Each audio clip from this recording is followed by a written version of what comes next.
네, 데이터 시각화의 중요성에 대해 가지고 이제 말씀을 드렸고, 다시 지도학습, 이제 그 중에서도 이제 KNN으로 다시 돌아와서 설명을 계속 드리도록 하겠습니다. 예. 그래서 이제 데이터 시각화를 통해서 이상치와 그 다음에 분석의 방향, 이런 것들을 이제 확인을 했으면, 실제로 데이터를 머신러닝 툴로 불러와서, 머신러닝을 이제, 실시를 할 건데요. 일반적으로, 지금 이제 요 제목에는 KNN 수행 순서라고 해서 순서가 이제 쭉 뒷페이지까지 적혀 있는데, 요 순서는 KNN뿐만 아니라 머신러닝의 지도학습, 앞으로 이제 배울 디시전 트리라든지 로지스틱 회귀라든지 다른 지도학습에서도 요 순서는 똑같이 적용이 됩니다. 그래서 지금 KNN 요 과정에서 제가 좀 시간을 많이 할애해 가지고 요 순서들을 설명드리고 좀 자세히 설명드리는데, 요 순서는 이제 똑같기 때문에 이제 후에 가서 디시전 트리나 이제 로지스틱 회귀 이런 데에서도 요 순서를 그대로 따라서 하시면 됩니다. 그래서 일반적인 지도학습의 방법은 어떻게 되느냐? 제일 먼저 데이터를 한번 불러옵니다. 일단 불러와야 되겠죠. 여러분의 데이터가 뭐 파일 형태로 돼 있든, 그 다음에 뭐 DB에서 바로 불러오든, 어쨌든 데이터를 이제 불러오고요. 데이터를 불러와서 그 중에 분명히 불필요한 변수들이 있을 거예요. 그래서 불필요한 변수들을 제거하고 필요한 변수들만 남기고, 그 다음에 이제 정규화, 요거 좀 설명을 드릴 거예요. 좀 이따가. 정규화라는 과정을 거치고요. 그 다음에 무엇을 예측할지 알려줘야 되죠. 컴퓨터에게 도대체 예측하고자 하는 변수가 뭔지. 지금 이 예에서는 우리가 이제 붓꽃의 품종을 예측을 할 거예요. 미지의 꽃의 꽃잎의 꽃받침과 꽃잎과 꽃받침의 길이와 폭의 길이를 잰 다음에 그거를 이제 주고 이 꽃이 어떤 품종이지 맞춰봐 라고 이제 하는 모델을 이제 만들 거기 때문에, 그 맞춰봐 라고 하는 변수가 뭔지, 타겟이 되는 변수를 이제 지정을 해줄 거예요. 그 다음에 이제 데이터를 분할을 해야 돼요. 왜 분할해야 돼? 데이터를 이제 훈련용과 테스트용으로 이제 분할을 할 건데, 요건 왜 분할하는 건지 이제 좀 이따 좀 자세히 설명을 드릴 거예요. 그래서 데이터를 일단 훈련용 데이터하고 테스트용 데이터하고 분리를 합니다. 그 다음에 이제 학습을 시키는 거죠. KNN으로 학습을 시키던, 앞으로 배울 디시전 트리로 학습을 시키던, 로지스틱 회귀로 학습을 시키던, 이제 학습을 시키는 겁니다. 이 학습을 통해 가지고 최종적으로 이제 모델이 도출이 되겠죠. 모델이 도출이 되면 그 도출된 모델에다가 테스트 데이터, 우리가 아까 앞에 데이터를 분리했었죠. 훈련용하고 테스트하고, 그 테스트 데이터를 요 모델에다 적용을 해서 시험을 보는 겁니다. 그러니까 훈련용은 문제집이고요.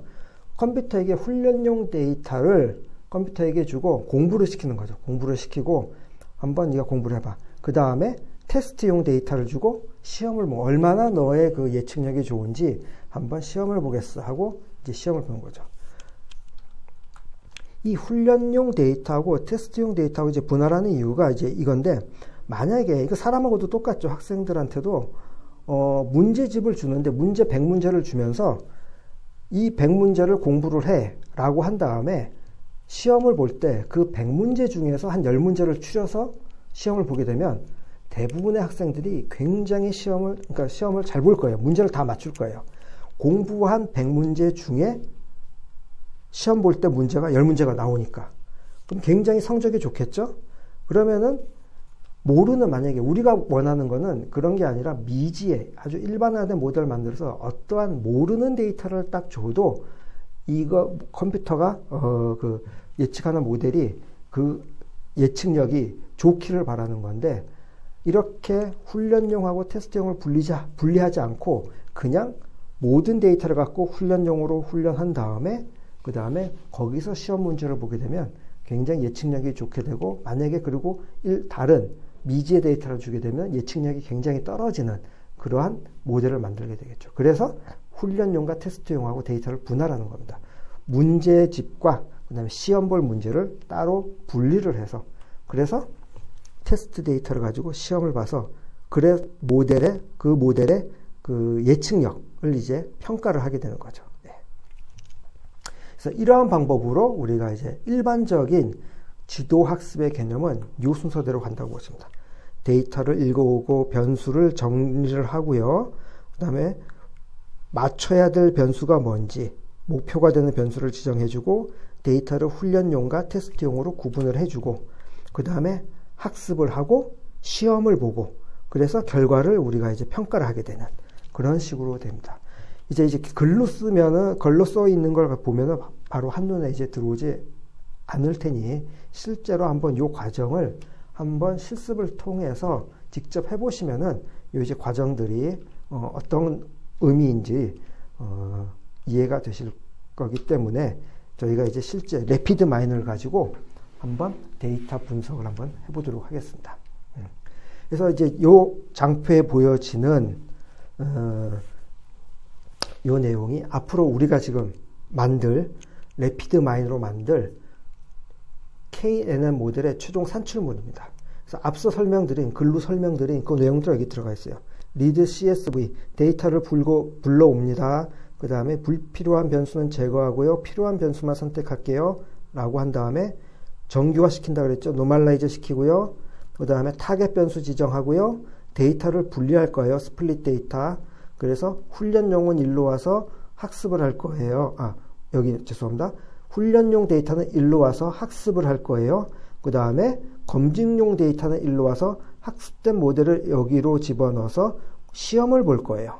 그래서 시험 결과를 퍼포먼스 측정을 해가지고 모델의 성능을 평가를 할 거예요. 이런 식으로 우리가 이제 래피드 마이너를 가지고 실제 지도 학습의 그 알고리즘을 처음부터 끝까지 한번 해볼 거예요. 그래서 이 내용을 이제 잘 익혀두시면은 앞으로 다른 그 지도 학습 모델 디시전 트리가 온다. 그럼 요 KNN 대신 여기에 디시전 트리만 들어가게 됩니다. 바꿔주면 돼요. 네. 나머지 과정은 똑같아요. 순서가. 지도 학습의 그 순서는 대부분 이 순서대로 이렇게 쭉 가게 돼 있거든요. 로지스틱 회기로 뭔가 그 지도 학습을 하겠다. 그러면 여기에 KNN 대신 로지스틱 회기가 들어가고 나머지 프로세스는 똑같게 됩니다.